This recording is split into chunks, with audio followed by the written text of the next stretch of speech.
neraka jasmani juga ada di dalam dirimu sendiri, dan yang diperuntukkan bagi siapa saja yang belum mengenal dan meniru laku Nabiullah. Hanya ruh yang tak mati, hidupnya ruh jasmani itu yang sama dengan sifat hewan, maka akan dimasukkan ke dalam neraka. Lalu kemudian di sini ada lagi iman tahdlot, yaitu perilaku mengandalkan ilmu tanpa memperdulikan manusia, dalam hal ini keturunan Nabi Adam para kancah. Jadi yang tadi, kemudian berikutnya, lalu apa lagi kenapa masuk neraka? Yaitu tadi iman tahdlot, yaitu perilaku yang mengandalkan ilmu saja, seperti itu para kancah.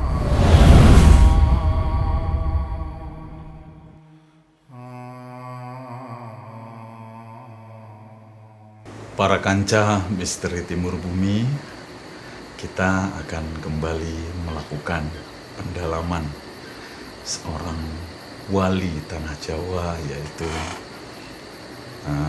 Sunan Kalijaga para kancah, melalui suluk linglung yang merupakan gubahan dari Iman Anom yang dikutip dari Kitab Duriyat yang merupakan tulisan langsung dari Sunan Kalijaga para kancah. Dan kita sekarang sudah sampai kepada pupuh kinanti bagian kesekian, dan jika para kancah yang belum menyimak video-video sebelumnya, disarankan untuk menyimak dahulu video-video sebelumnya yang linknya ada di deskripsi, atau kunjungi playlist Suluk Linglung Sunan Kalijaga para kancah, dan direkomendasikan untuk menyimak dari awal supaya tidak gagal paham para kancah. Dan kita akan melanjutkan pupuh kinanti sang Nabi Khidir para kancah, yaitu ma'rifatul iman dan iman hidayat, ma'rifatul yakin dan iman hidayat para kancah. Kita akan lanjutkan ke bagian kesekian setelah yang satu ini. Jangan tidak percaya pada sesuatu yang belum kalian percaya. Bapak Adam, Bapak Angkasa, Ibu Pertiwi, Kula Angkis, Sandang Pangan, Sarinane, Sawi, Saranaga, Gampil, Sarining Gampil, Kasanala, Yahu Allah, Yahu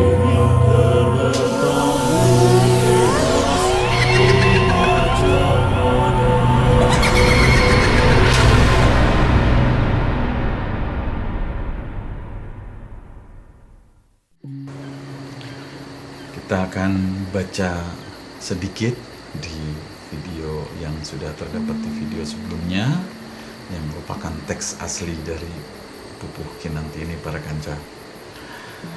Bila mana tidak tertulis namamu di dalam lukat gaib insan kamil, itu bukan berarti tidak tersurat. Yaitulah yang dinamakan puji budi atau usaha yang terpuji. Berusaha memperbaiki hidup akan menjadikan kehidupan nyawamu semakin baik, dan serta badannya akan disebut badan Muhammad yang mendapat kesempurnaan hidup para kancah. Di terakhir video sebelumnya, teks asli itu sudah kita bacakan para kancah. Jadi di sini sang Nabi Khidir mempertegas bahwa pun seandainya hidangan lezat berupa insan kamil yang disodorkan kepada Syekh Melaya, kemudian Syekh Melaya tidak sampai kepada hidangan tersebut, yang konon Nabi Khidir alaihissalam bilang jangan walaupun tidak tertulis namamu dalam lukat gaib insan kamil, itu bukan berarti tidak tersurat. Jadi artinya mempertegas bahwa walaupun kamu tidak nyampe, tapi titik insan kamil itu ada gitu para kanca. Bukan berarti karena kita tidak sampai atau Syekh Melaya tidak sampai ke titik itu, maka insan kamil itu tidak ada gitu. Jadi insan kamil tetap tersurat ada di sini gitu. Dan kalaupun tidak sampai, ya itulah yang dinamakan puji budi atau usaha yang terpuji. Jadi usahanya saja sudah sangat luar biasa para kanca. Seperti itu. Dan di sini di Pupuh Kinanti ini dalam Suluk Linglung bahkan dijelaskan badannya akan disebut badan Muhammad para kanca yang mendapat kesempurnaan hidup. Jadi walaupun tidak sampai, tapi kita dalam proses menuju ke sana tetap itu mendapat badan Muhammad seperti itu para kanca, dan mendapat kesempurnaan hidup. Jadi kesempurnaan sebagai hidupnya manusia seperti itu. Nah, di sini kemudian baru muncullah pertanyaan dari Syekh Melaya para kanca. Jika prosesnya demikian, lalu kenapa ada orang mati masuk neraka, kata Syekh Melaya seperti itu. Nah, di sini penjabaran Sang Nabi Khidir kita akan ulas dan ini akan sangat melelahkan para kanca, karena kita akan dibuat balik lagi ke belakang, meng-cross check kesalahan-kesalahan seperti itu para kanca, yang mana setiap kesalahan itu nanti akan menyuguhkan kedukaan para kanca. Nah, kita harus perlahan-lahan kalau bahasanya Nabi Khidir dalam Pupuh ini harus teliti menangkap corak dari teksnya para kanca. Lalu kenapa ada orang mati masuk neraka? Nah, di sini Sang Nabi Khidir menjawab. Ini teks aslinya saya bacakan. Wahai Melaya, maksudnya begini. Neraka jasmani juga ada di dalam dirimu sendiri, dan yang diperuntukkan bagi siapa saja yang belum mengenal dan meniru laku Nabiullah. Hanya ruh yang tak mati. Hidupnya ruh jasmani itu yang sama dengan sifat hewan, maka akan dimasukkan ke dalam neraka. Jika mengikuti bujuk rayu iblis, juga mengikuti bujuk rayu iblis atau mengikuti nafsu yang merajalela seenaknya tanpa terkendali, tak mengikuti petunjuk Tuhan Allah Subhanahu wa taala. Jadi di sini kita diajak balik lagi oleh Sang Nabi Khidir alaihissalam. Jadi yang video-video sebelumnya itu kita bergerak sesuai track, gitu, naik. Lalu ketika muncul pertanyaan perihal neraka, baru kita balik lagi dan meng-cross check jika salah, seperti itu para kanca. Jika salah, kemudian akan apa gitu. Nah, openingnya seperti itu. Wahai Melaya, maksudnya begini. Neraka jasmani juga ada di dalam dirimu sendiri. Gitu. Jadi dan diperuntukkan bagi siapa saja yang belum mengenal dan meniru laku Nabiullah. Hanya ruh yang tak mati. Hidupnya ruh jasmani itu yang sama dengan sifat hewan, maka akan dimasukkan ke dalam neraka. Jadi di dalam sini dipertebal bahwa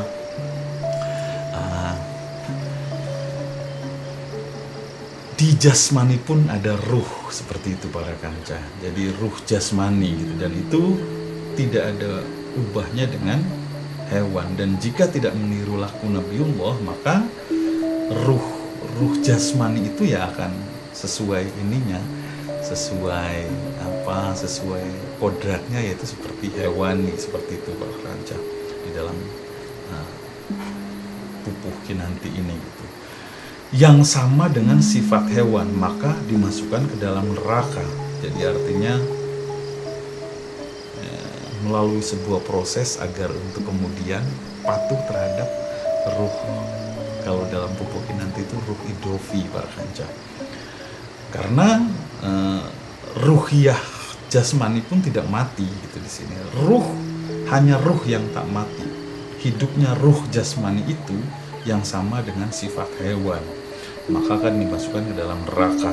Juga mengikuti bujuk rayu iblis atau mengikuti nafsu yang merajalela seenaknya tanpa terkendali untuk mengikuti petunjuk Tuhan Allah Subhanahu wa taala.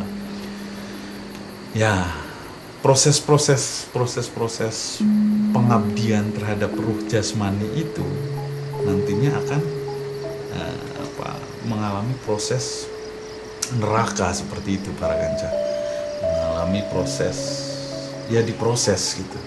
Artinya di sini juga kita harus perlahan-lahan karena ini bahasa sastra gitu. Dan kenapa dibuat bahasa demikian, karena memang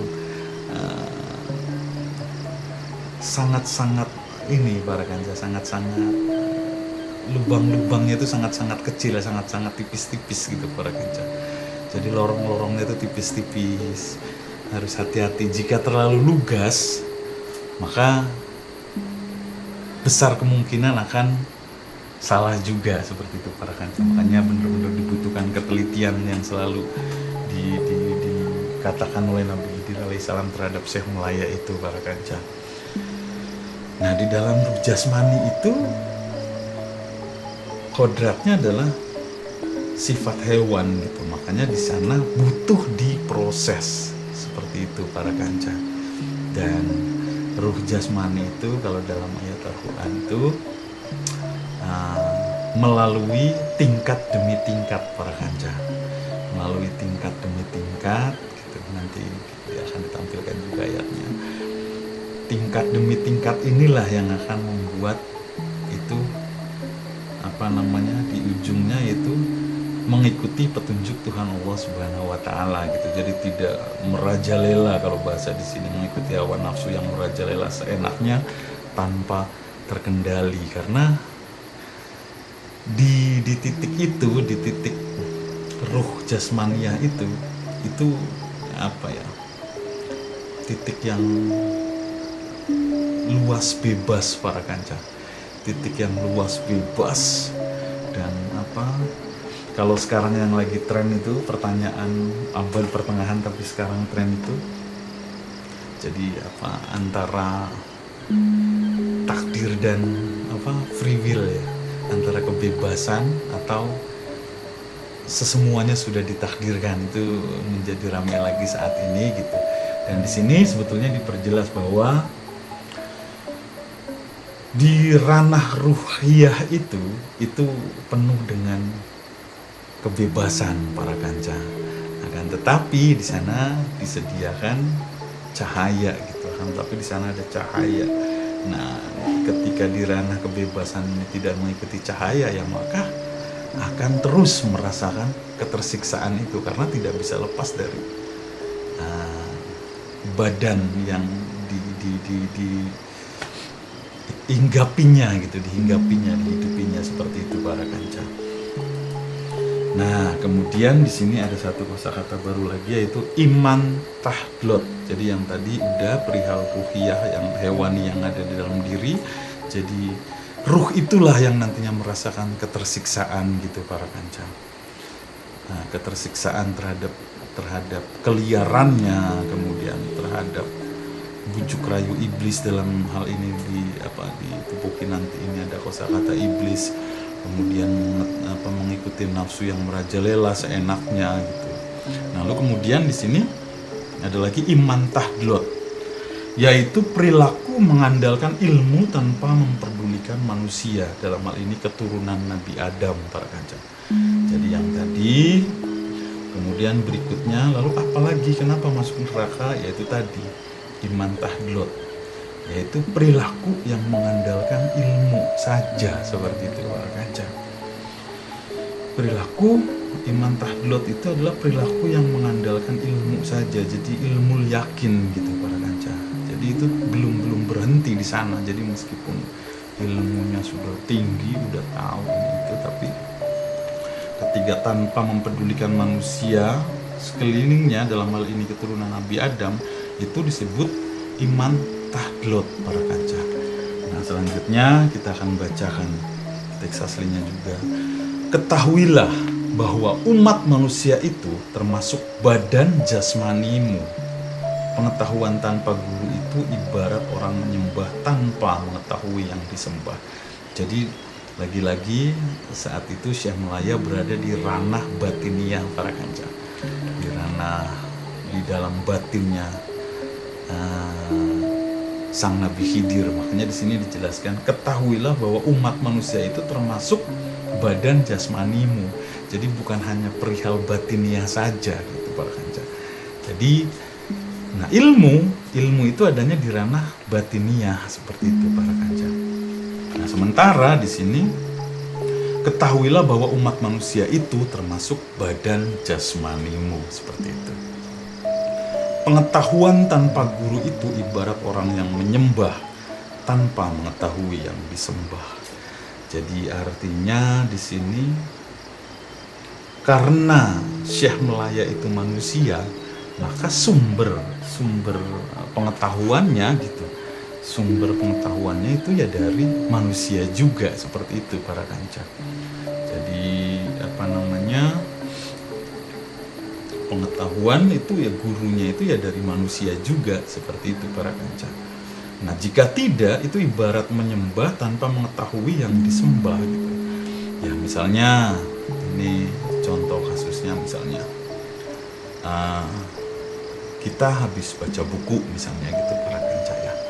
Habis baca buku, kemudian kita mendapati ada sebuah ilmu, misalnya yang sederhana saja, 4 ditambah 4 sama dengan 8 seperti itu para kanca. Nah, kita dengan sendirinya kita akan mengkonfirmasi ilmu itu terhadap manusia lain seperti itu para kanca. 4 tambah 4 itu 8 gak ya gitu. Dan ketika sudah terkonfirmasi dengan manusia lain, maka selesai di sana gitu. Artinya sudah bukan iman tahdlot lagi seperti itu para kanca. Dan itu pasti terjadi, itu mutlak terjadi. Jadi ilmu datangnya dari manusia dan terkonfirmasi oleh manusia lagi seperti itu para kanca, yang ingin di sini, yang ingin digaris bawahi di sini gitu. Jadi konotasi guru di sini adalah manusia gitu para kanca. Jadi manusia dan manusia gitu. Jadi walaupun tadi mengkonfirmasi 4 tambah 4 sama dengan 8, lalu kemudian dikonfirmasikan ada 4 orang ditambah 4 orang dijumlah jadi 8, itu sebuah proses penjelmaan ilmu gitu, penjelmaan ilmu terhadap manusia seperti itu para kanca. Jadi bukan yang dikonotasikan sebagai Syekh Melaya yang ngejar-ngejar Sunan Bonang dan sebagainya gitu. Jadi artinya konotasi guru di sini adalah seperti itu. Jadi tidak bisa luput dari manusia juga gitu, karena umat manusia itu termasuk badan jasmanimu, kata sang Nabi Khidir terhadap Syekh Melaya gitu. Jadi artinya sekarang kan dia berada di ranah batiniah soalnya gitu Pak Kanca. Jadi setelah dari sini gitu, kurang lebihnya seperti itu, kamu keluar lagi menjadi manusia biasa, ya silahkan saling mengkonfirmasi di ranah manusia, di ranah jasmaninya seperti itu para kanca. Kemudian kita lanjut. Nah, ini ibarat orang yang menyembah tanpa mengetahui sesuatu yang disembahnya gitu.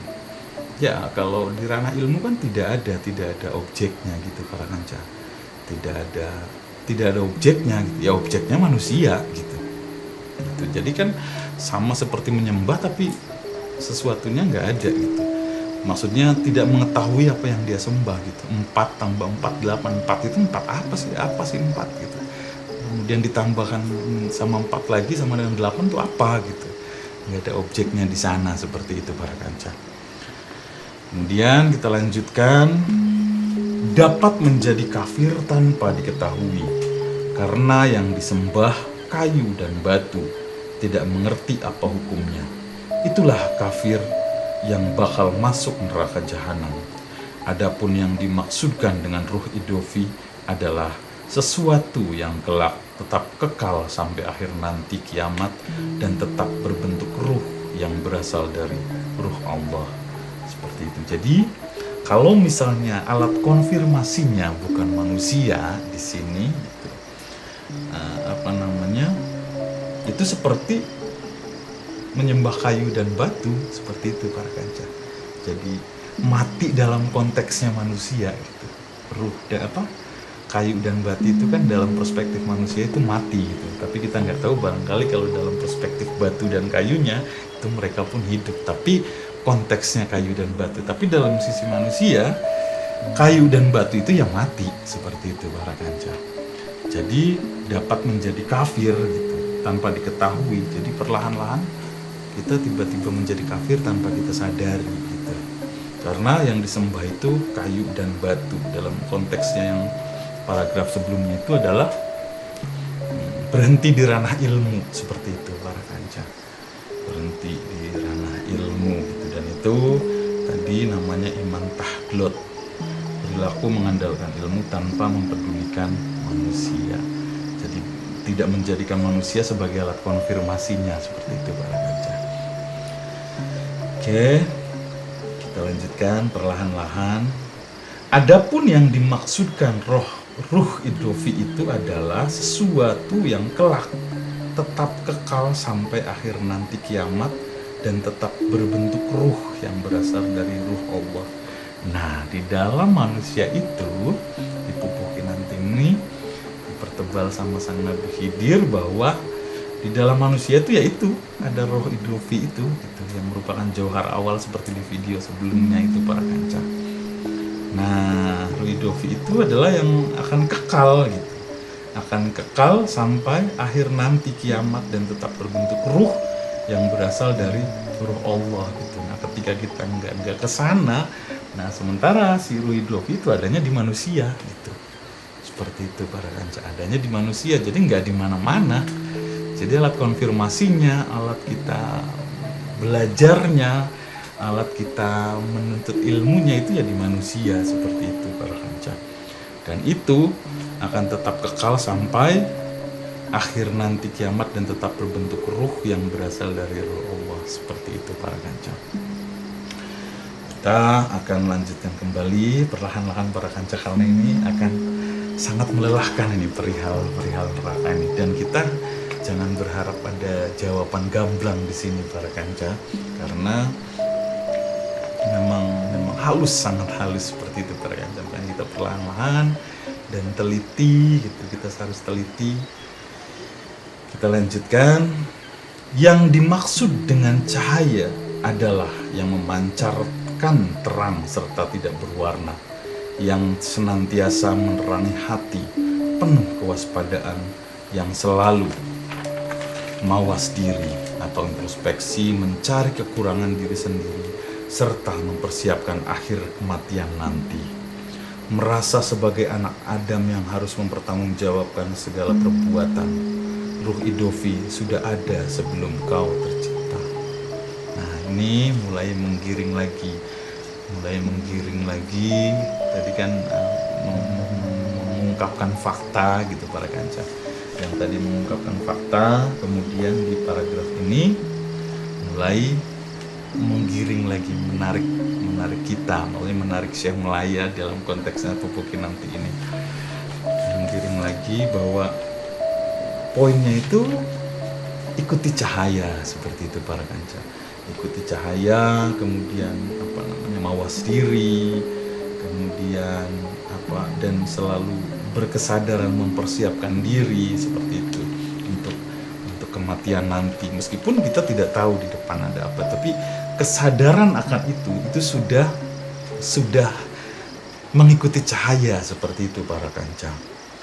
Dan merasa sebagai anak Adam, dalam hal ini adalah manusia yang harus mempertanggungjawabkan segala perbuatan. Jadi ini nih kayak seperti salah sendiri kamu nanya itu. Jadi makanya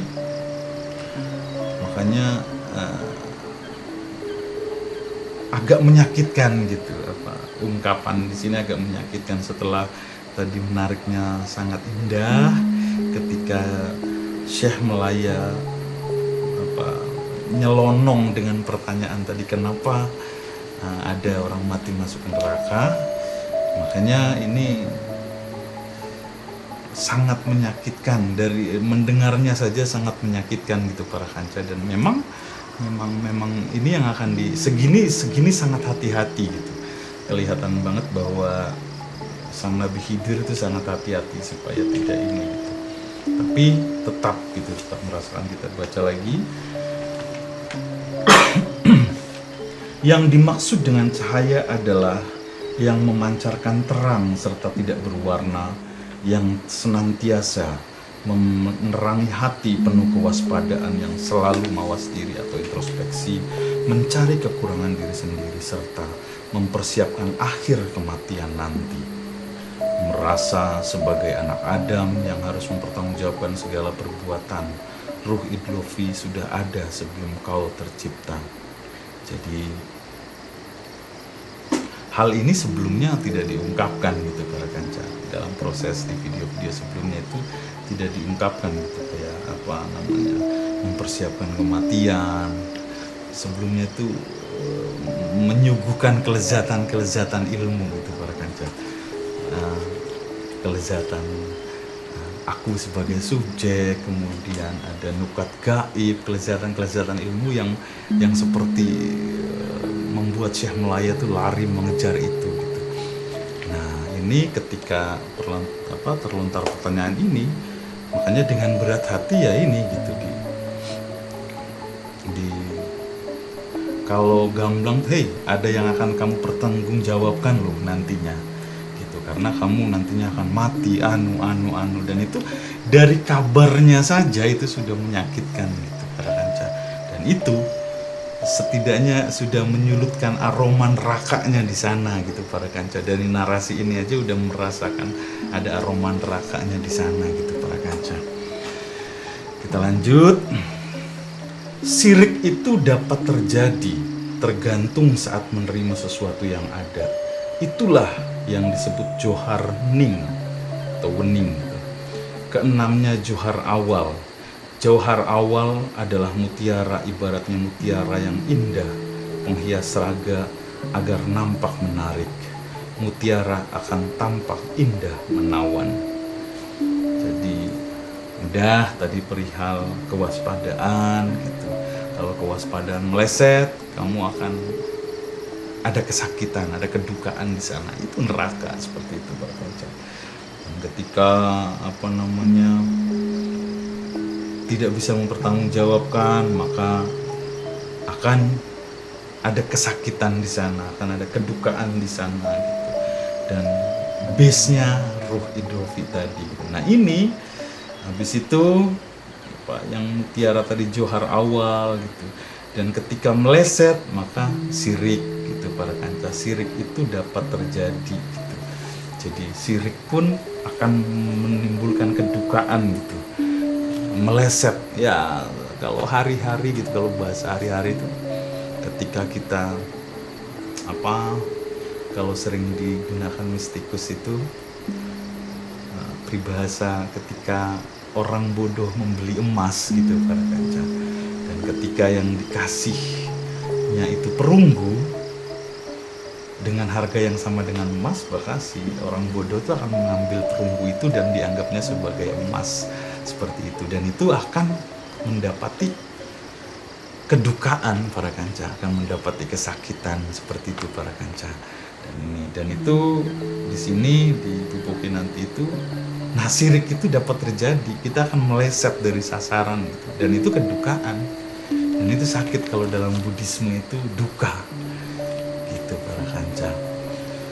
Kita akan mendapati duka yang dalam di sana gitu, salah gitu, ada kesalahan di sana. Tergantung saat menerima sesuatu yang ada, itulah yang disebut johar ning. Keenamnya johar awal. Johar awal adalah mutiara, ibaratnya mutiara yang indah, penghias raga agar nampak menarik. Mutiara akan tampak indah menawan. Jadi maksudnya terlihat loh gitu, terang, indah, menawan, tapi bisa saja meleset. Seperti itu para kanca, bisa saja sirik itu terjadi seperti itu. Dan sini kita perlahan-lahan lagi, dan di sini pun kita bisa merasakan bahwa tidak lugas juga menjawab pertanyaannya, tidak lugas seperti di sebelum-sebelumnya, karena ini berhubungan dengan kesakitan para kanca. Selanjutnya, bermula dari ibarat yang ketujuh dikala mendengar kata firman Allah yang mutlak, ruh serba pasrah kepada zatullah. Itulah yang dimaksudkan ruh idofi. Jadi dari awal proses penciptaan, maksudnya bermula dari ibarat yang ketujuh itu martabat 7 itu para kanca. Nanti kita akan bahas di video yang di judul-judul yang lain, bahwa sana ada proses ahadiyat, wahdat, proses martabat 7 itu maksudnya proses penciptaan ini gitu. Dikala mendengarkan firman Allah yang mutlak gitu, ruh itu hanya serba pasrah kepada zatullah. Jadi itulah yang dimaksud dengan roh idofi gitu. Ingat itu aja, seperti itu para kanca. Karena ketika itunya tidak terjadi, kesakitan lagi gitu, kedukaan lagi gitu para kanca, dan itu neraka. Seperti itu para kanca. Nah, yang awal prosesnya adalah patuh gitu, pasrah kepada zatullah, kemudian dan lain gitu. Jika tidak terjadi, neraka gitu, kedukaan juga hasilnya. Seperti itu para kanca. Yang kita analogikan di video sebelumnya itu yang ketika kita bercermin tapi akunya terlibat di balik cermin, seperti itu para kanca. Dan ketika itu tidak terjadi, ya kedukaan gitu. Dan ini sangat pelan-pelan gitu, sangat perlahan-lahan supaya tidak terasa sakit gitu. Kita lanjutkan. Johar awal itu pula yang menimbulkan sholat daim. Sholat daim tidak perlu menggunakan air wudhu untuk membersihkan hadas, untuk disyaratkan. Itulah sholat batin yang sebenarnya. Diperbolehkan makan, tidur, syahwat maupun buang kotoran. Nah, ini yang kita tadi yang di video sebelumnya kita akan sampai kepada titik ketika Syekh Melaya mempertanyakan sholat. Nah, di sini para kanca, di sini sang Nabi Khidir menjelaskan bahwa sholat daim artinya sholat batin gitu para kanca. Johar awal itu pula yang menimbulkan sholat daim. Sholat daim tidak perlu menggunakan air wudhu untuk membersihkan hadas, tidak disyaratkan. Itulah sholat batin yang sebenarnya. Diperbolehkan makan, tidur, syahwat ataupun buang kotoran, seperti itu para kanca. Jadi ini memang agak ini ya, tapi tidak apa-apa. Tapi silakan para kanca jika mempunyai perspektif lain gitu ya. Tapi perihal kepatuhan ini pun seringkali itu menyiksa para kanca. Seringkali efeknya itu menyakitkan gitu, atau bisa disebut sebagai neraka para kanca. Jadi misalnya ketika kita di tengah jalan gitu, atau apa gitu, kemudian wah waktunya sholat nih gitu, dan ketika itu kita lagi kotor, lagi ini gitu. Ketika itu terjadi, kesakitan yang terjadi para kanca, itu neraka juga yang terjadi di sana. Waduh, sholat, belum sholat, dan sebagainya. Itu dari kepatuhan yang begitu lembutnya, yang begitu indahnya pun, itu bisa menjadi sumber kesakitan para kanca, sumber duka seperti itu. Dan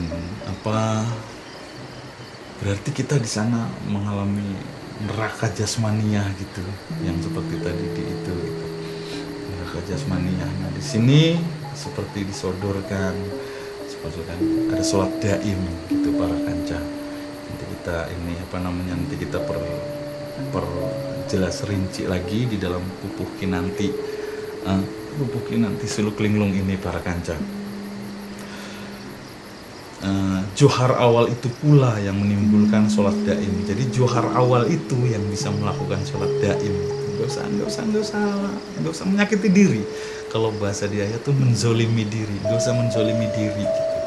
Johar awal tuh bisa sholat kapan aja seperti itu. Tapi ini sangat sensitif, sangat hati-hati para kanca. Dan silahkan para kanca komen dengan baik di sana di kolom komentar jika memiliki perspektif yang lain. Semerdeka mungkin para kanca. Dan di sini ketika ngebahas neraka, di sini ada muncul sholat daim itu, karena memang kepatuhan itu pun bisa menjadi sumber kesakitan para kanca. Gitu. Kita merasa kurang lengkap, itu sumber kesakitan. Kita merasa kurang patuh, itu sumber kesakitan batin juga gitu. Sumber kedukaan seperti itu para kanca. Kita merasa berlebihan pun akan jadi, waduh jangan-jangan saya berlebihan nih dalam beribadah dan sebagainya, dan itu kesakitan juga gitu. Jadi tidak bisa luput dari badan jasmaniah gitu ya, namanya neraka dalam konteks ini gitu. Kita akan melanjutkan perihal sholat daim gitu, dalam rangka memperlembut kesakitan, memperlembut neraka jasmaniah para kanca di video-video yang akan datang. Dan bagi para kanca yang belum subscribe, silahkan subscribe para kanca. Dan jika bermanfaat silahkan share seluas-luasnya. Dan subscribe itu gratis para kanca. Itu akan membuat kita semakin bersemangat membuat konten-konten lain. Kita akan melanjutkan perihal sholat daim di video yang akan datang. Akhir kata dari kami, Misteri Timur Bumi, jangan tidak percaya pada sesuatu yang belum kalian percaya. Bapa Adam, Bapa Angkasa, Ibu Pertiwi, Kula Angkis, Sakang Pahan, Sarimane, Sawangi, Sarana Gampil, Gampil Sarining Gampil Kasanimala,